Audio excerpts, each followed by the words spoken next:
It is the 10th day of March 2014. A very good evening and welcome to the most comprehensive bulletin in this country. This is KTN Prime. We're glad you could join us tonight. And of course, like we said earlier on in our highlights, jailed juveniles premieres tonight. And that is a story and a feature, a set of series. Actually, it's a series of stories delving into the minds of child criminals. And that's been done by my colleague Wilson Mburu. An interesting piece there. Maybe you could just tell us a little bit about what we can expect as it premieres tonight. Well, we talked to a few boys who tell us exactly how they got into a life of crime and how the rehabilitation process, the kind of rehabilitation process they are going through. So that's basically what we're going to start. That starts tonight and goes all the way to Friday. And these are hardcore criminals who are just absolutely. Teenagers. Yes. Interesting stories.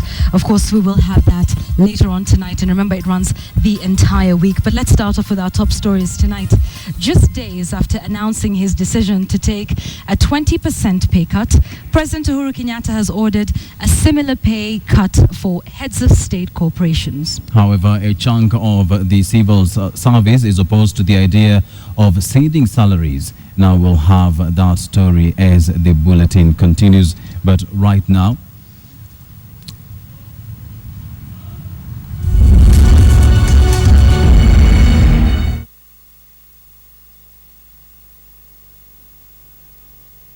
today,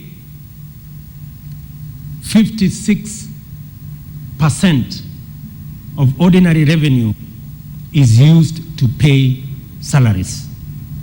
It is projected that as things go, or at the rate at which it is growing, it will go to 64% in another 2 years.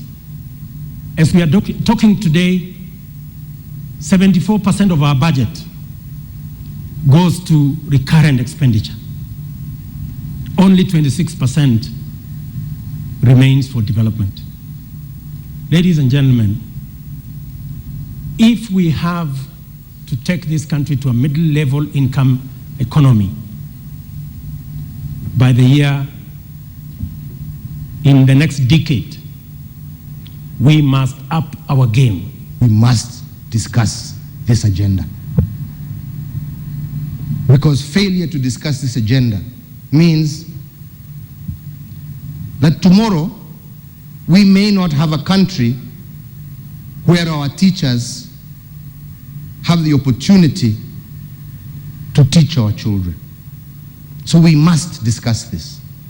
And we must discuss it in an open, frank, and honest manner.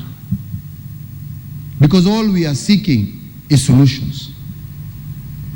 Because the truth is, and we will not hide from it, is that where we are, we cannot sustain. And tomorrow, my political opponent will stand up and say, huyu anaongea uongo. Ni sawa, hiyo ni haki yake, and it is his right, and they are right, because we are a democratic nation. But that still will not take us away from the truth. Because even if my opponents were standing here, they would be addressing you on the same issue. So I would rather we say, let us take a non-partisan position on this. And let us say we want to discuss this for the national good, for the interest of the country, for the interest of our children, for the interest of future generations, also for the interest of present-day generation.